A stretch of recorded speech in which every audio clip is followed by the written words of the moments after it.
I came home and found my husband with his mistress and her kids. They'll live here. I open the front door and the air cuts right through me. My husband, Samuel, is sunk into the couch like he owns the place, a woman at his side, and 2 kids spread out on the rug, pawing through my books like they've always lived here.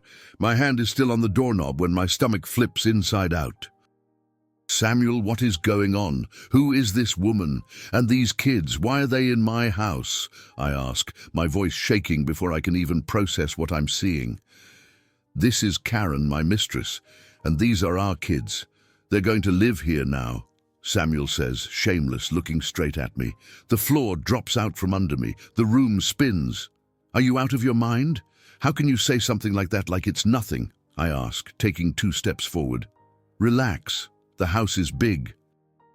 There's room for everyone, Samuel says, lifting a hand and letting out a short laugh. That's not the point. I want her out of my house now, I say, pointing at the woman. Watch your tone, sweetheart. The kids are listening, Karen says, fixing her hair, the corner of her mouth curled in a smile. You're not going to take away my right to raise my kids, Samuel says, standing up slowly and crossing the room toward me. I'm not accepting this. You owe me respect. You should be ashamed, I say, feeling my heart pound. Ashamed? If you raise your voice again, I'll call the police, Samuel says, stepping in too close. Go ahead. I'd love to hear you explain this circus, I say, my throat tightening. Oh, I'll explain. I'll say you hit the kids, that they're not safe with you, and who do you think they'll listen to first? Samuel whispers, his fingers clamping down hard around my arm. You're sick. Let go. You're hurting me, I say, trying to pull free, but his grip tightens and my body gives a step backward. And another thing, your father, Andrew, might get a visit from some friends. People who don't have patience for stubborn old men. Got it? Samuel says, mouth against my ear, voice low. Don't touch my father, I say, feeling my legs give. Then behave. You're going to treat everyone well. You're going to act like the lady of the house and smile, or things get worse, Samuel says, finally letting go. You think you can do whatever you want. This isn't normal, I say, staring him down, the kids watching in silence. It's going to be normal from now on. Sit down and breathe. We'll talk later, Samuel says, adjusting his shirt and dropping back onto the couch. I'm not sitting here with you and her. I'm not swallowing this, I whisper, my arm throbbing. Then go to your room and think.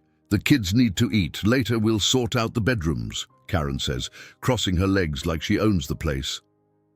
I turn my back and walk down the hall like I'm wading through a shallow, freezing lake. I lock my bedroom door from the inside, and only then do the tears come, hot, silent, burning everything. The next morning, I wake to voices and laughter in the kitchen. It feels like the house has turned into something else, and I've become staff in a place I don't recognize. As soon as I open the door, Samuel looks over.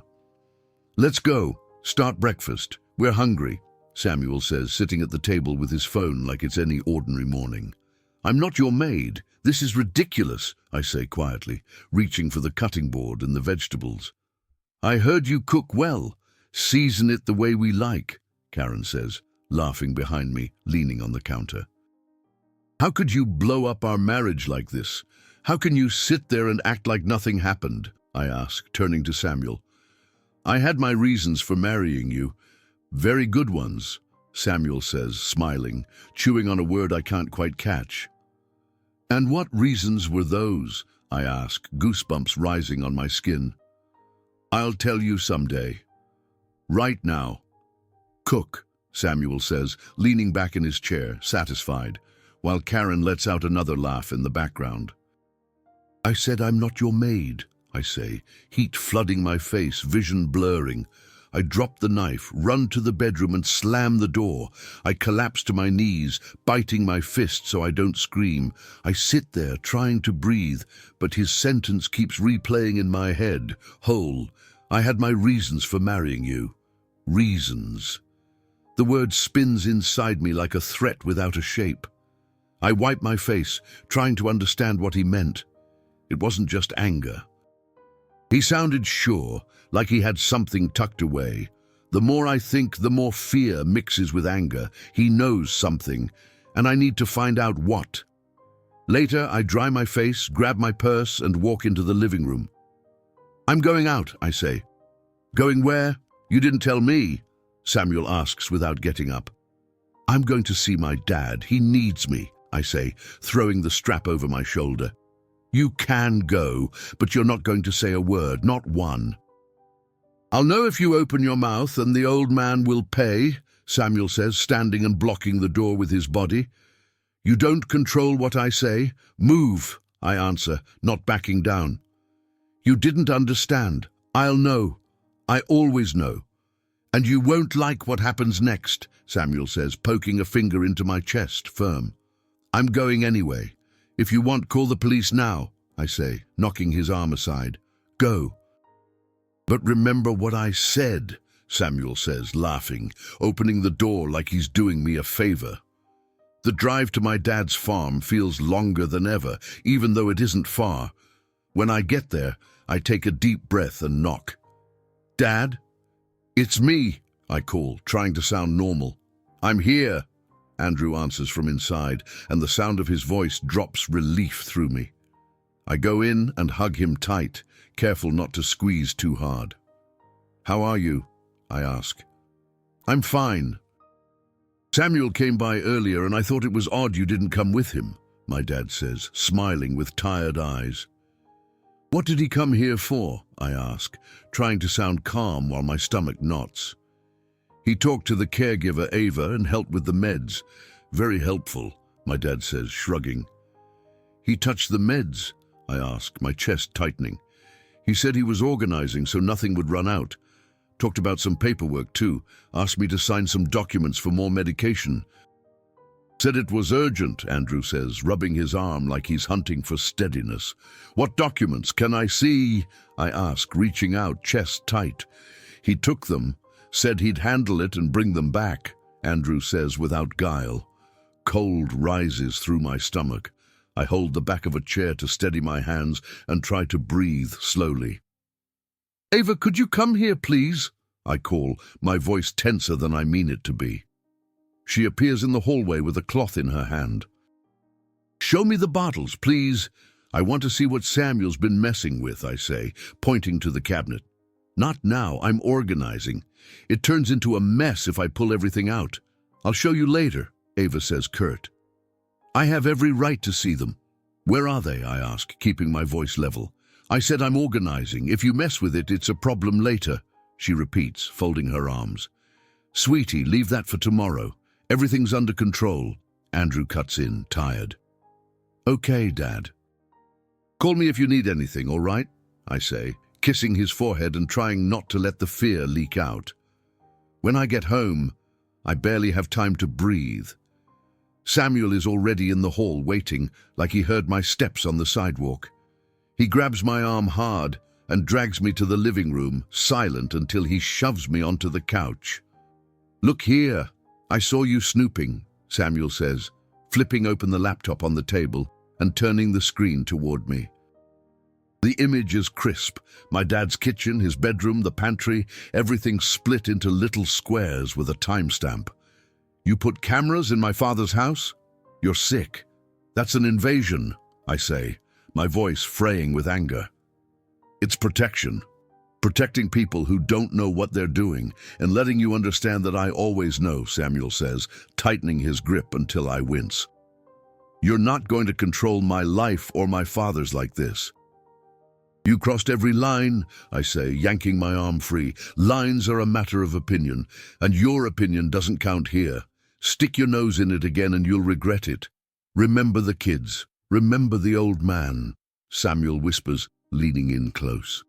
I stand up, my whole body burning, and go straight to my room. I lock the door and just stare at the doorknob like someone might barge in any second. I sit on the bed and, through sobs, make a promise from the pit of my stomach. I'm done swallowing any of it. The next morning I text Barbara and meet her 2 streets over. Barbara, Samuel's sister and my friend for years, shows up with an open face and worry in her eyes. She hugs me without a single question. "Talk to me," What's going on? You vanished, Barbara says, holding my hands.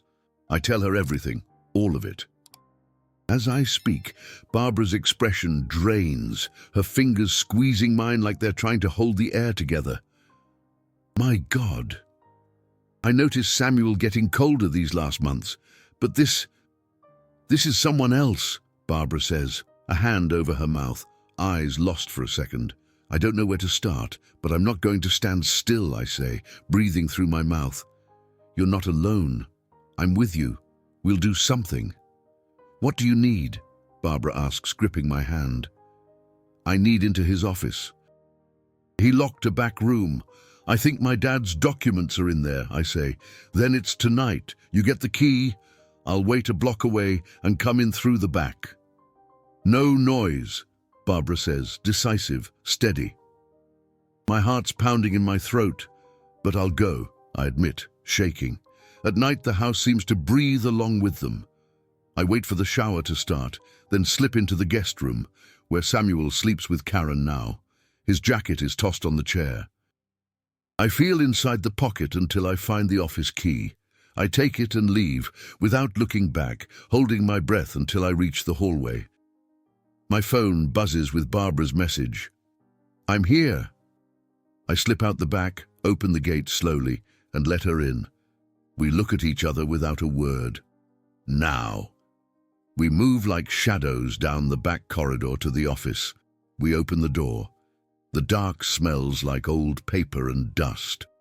I turn on my phone's flashlight. Start with the drawers.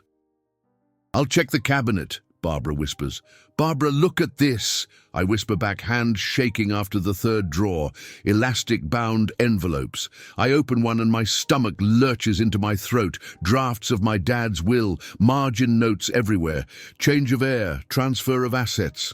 This hands everything to Samuel. That's his handwriting, Barbara says, leaning in, her light on the scribbled words. I'll photograph everything. You do it too.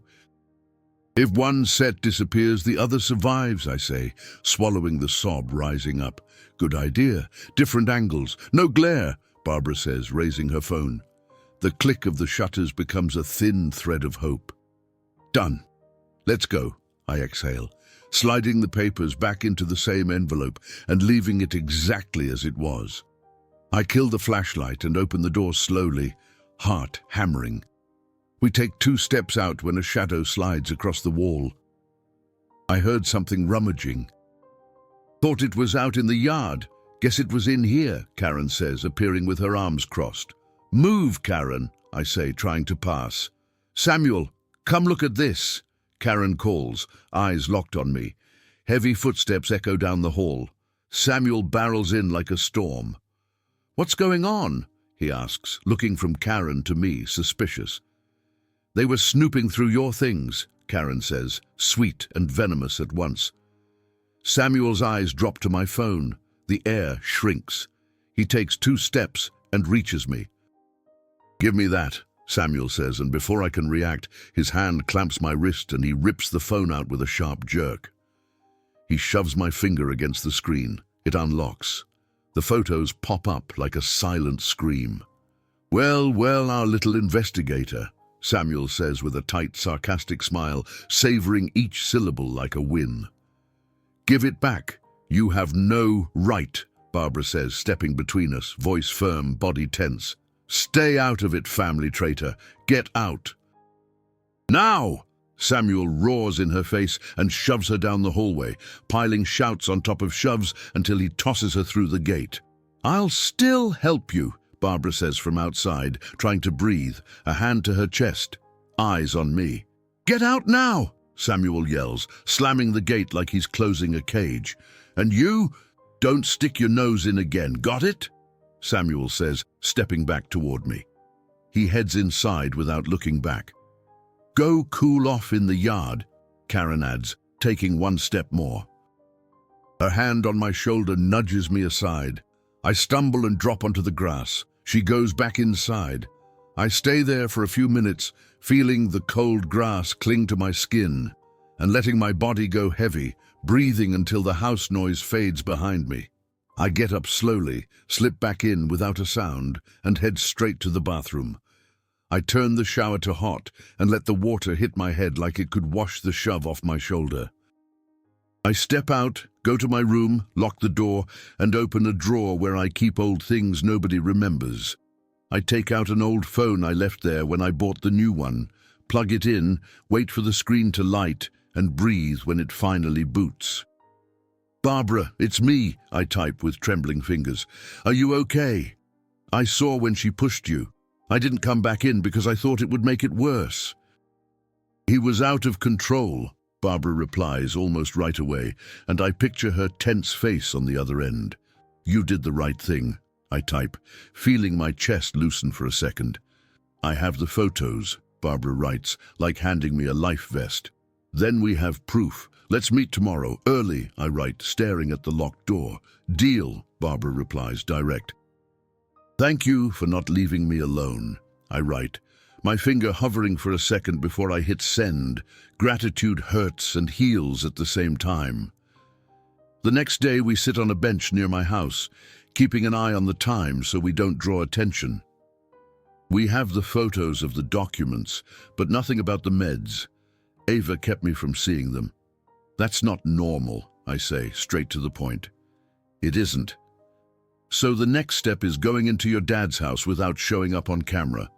We need one bottle. With one bottle, we'll find out what they're doing," Barbara says. "I'll get it, but I need the camera layout.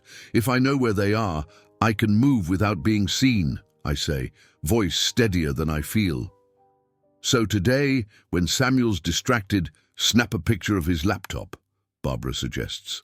That afternoon I hover around the living room like I'm waiting out a storm. Karen's on the couch watching videos. The kids play on the rug. Samuel comes and goes, taking calls, puffed up. "How long on that coffee?" Samuel asks, not looking at me. "Almost done," I say, walking to the kitchen and waiting for my moment. When I hear the flush in the bathroom and Karen shouts, "She'll be right back," I slide into the living room, open the laptop, find the camera windows, and pull up the full panel. I lift my phone with a shaking hand. "Fast," I whisper, taking a shot of the overview, then one of each camera. I close the laptop, pocket my phone, and get back to the sink just as Karen reappears. "What are you doing just standing there?" Karen asks, flipping her hair. "Waiting for the water to boil," I say without turning, feigning indifference, stirring like it's the most important task in the world. That night I meet Barbara again, now in her kitchen. "Look, here's the layout," I say, opening the photos. "Perfect." "Now let's find a spot the cameras miss," Barbara says, leaning in, eyes narrowing in focus. We spend a few minutes studying each square calmly, inch by inch, until Barbara exhales and taps the screen. "Here, between the kitchen and your dad's room. This pantry hallway, no camera. It's a blind spot," she says, discovery bright in her eyes. "That's how I'll go in. Tomorrow morning I'll go through the kitchen, slip into the pantry, grab a bottle and get out," I say, heart racing and somehow courage rising to meet it. The next morning I pack a nice lunch and take a deep breath before leaving. "I'm taking food to my dad," I announce in the hall, and Samuel just lifts his chin like he's allowing the air in and out of my lungs. "Don't talk too much over there. I see everything," Samuel warns, tugging his sleeve. At my dad's farm, I clap at the gate like always, and Ava shows up in the yard with a basket of laundry. "I brought lunch. He'll like it," I say, holding up the bag. "Leave it in the kitchen, I'm coming," Ava says, staying where she is. I walk through the kitchen at a normal pace, turn into the pantry corridor, exactly where the map showed the gap, and feel invisible for a few seconds. I open the cabinet slowly, trying not to make it creak. Inside is a bottle with a freshly stuck label. I grab it, check a name I don't recognize, bury it deep in my bag, put the boxes back exactly how they were, close the cabinet carefully, and retrace my steps. In the yard, I pass Ava coming back with the laundry folded. I wave and slip out the gate, legs weak with relief. Outside, I take Barbara's phone and text, "Got it." That afternoon, we go to a private lab and ask for a full analysis of the bottle without getting into details. The clerk stamps a form, says they'll rush it as much as possible, and Barbara pays up front without blinking. We sign the request, tuck the receipt away, and leave in silence, afraid any word might jinx the little luck we have left. The next few days are a taut rope. I speak as little as possible at home, cook what they ask, and pace room to room counting steps. Samuel notices my calm and gets suspicious. "You're different," Samuel says, watching me out of the corner of his eye. "I'm tired of fighting. It doesn't help," I say, setting a plate on the table. "See, acceptance. Life's easy when you accept it," Karen says, laughing like she's already won. When the result comes, my phone buzzes in my pocket. I answer with a sweaty hand and hear, "It's ready. The report's released," the lab tech says. I meet Barbara at the corner and we open the envelope right there, leaning on a wall. Cumulative sedative, prolonged use, compromises the heart, risk of arrest, I read under my breath, chewing each word, and my legs buckle as I grab Barbara's arm. "That explains everything you told me. The fatigue, his shortness of breath, the weird naps. They were shutting his body down from the inside," Barbara says, steady. "I need to see my dad now. I want Ava sitting in front of us and listening to everything," I say, folding the report carefully like it's a key. At the farm, I close the kitchen door with a shaking hand. "Dad, sit with me a minute. It's important," I ask, pulling a chair for Andrew. He looks confused but trusts me. "Is something wrong?" "You're pale," Andrew asks, settling himself. "I'm okay. I just need you to listen," I lie, setting the report on the table, and next to it, printed photos of the will drafts, saved on Barbara's phone. "Ava, I need you in here. Now," I call. "You called?" Ava asks, coming in with wet hands, playing it normal. "I did. I want to show you what you've been giving my father," I say, sliding the report to the center of the table. "I don't know what you're talking about. I follow the prescription," Ava says, chin up. "This is a cumulative sedative. Used over time, it weakens the heart and can stop it. And these are the changes pushing his inheritance to Samuel," I say slowly, tapping the paper and fanning out the photos of the will drafts with their notes. "I have nothing to do with that. I just do what I'm told," Ava says, voice fraying at the edges. "Either you talk now, or I go to the police with your name on the front page," I say, heat in my face. "Fine.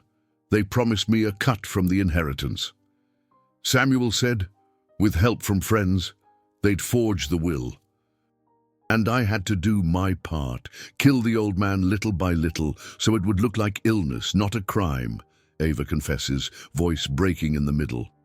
"Do you understand what you're saying? You looked him in the eyes every day," I ask, only not shouting because my dad is sitting right there. "I know, I regret it, I can't sleep. I don't want to carry a death on my back," Ava cries, covering her face. "Then come with me to the police station now.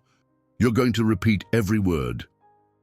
"You'll sign whatever it takes," I say, swallowing the explosion trying to rip out of me. "I'll go. I don't want this anymore. I'll tell them everything," Ava says, defeated. At the station, we wait a few minutes until a clerk calls us in.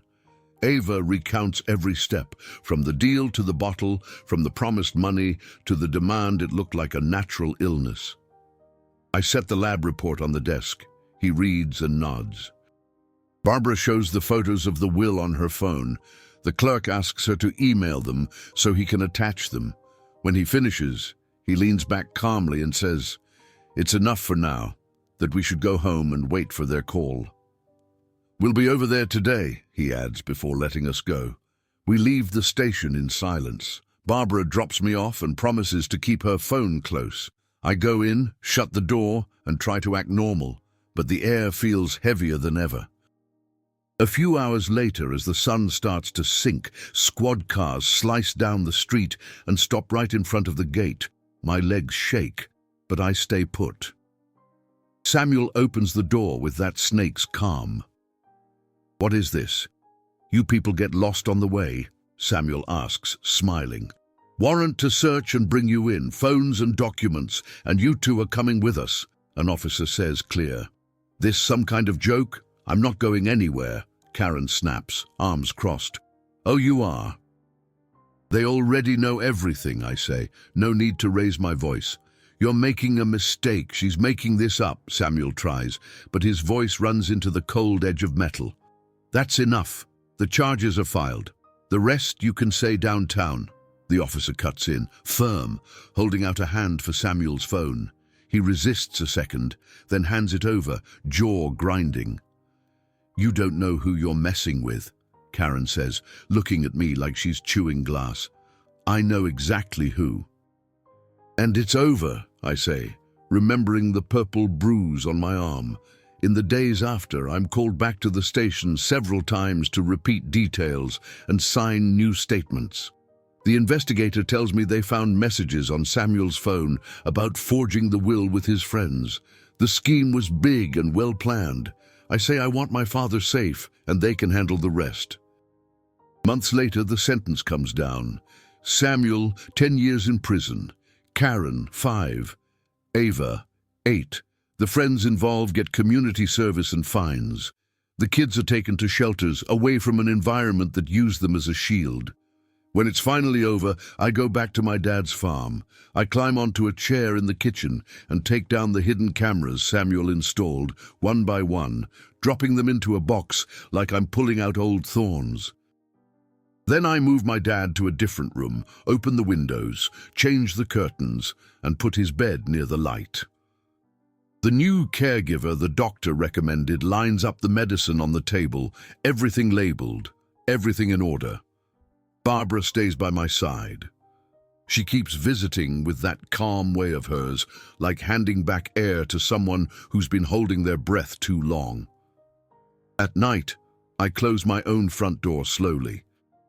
The living room is quiet, the couch where it should be, and for the first time the silence doesn't weigh anything. The purple mark on my arm is still there, almost gone. The last trace of what happened, and the first sign that it's over. If you enjoyed this story, don't forget to subscribe to the channel, leave a comment, give it a like, and activate the notification bell so you don't miss any of our upcoming videos. See you in the next story.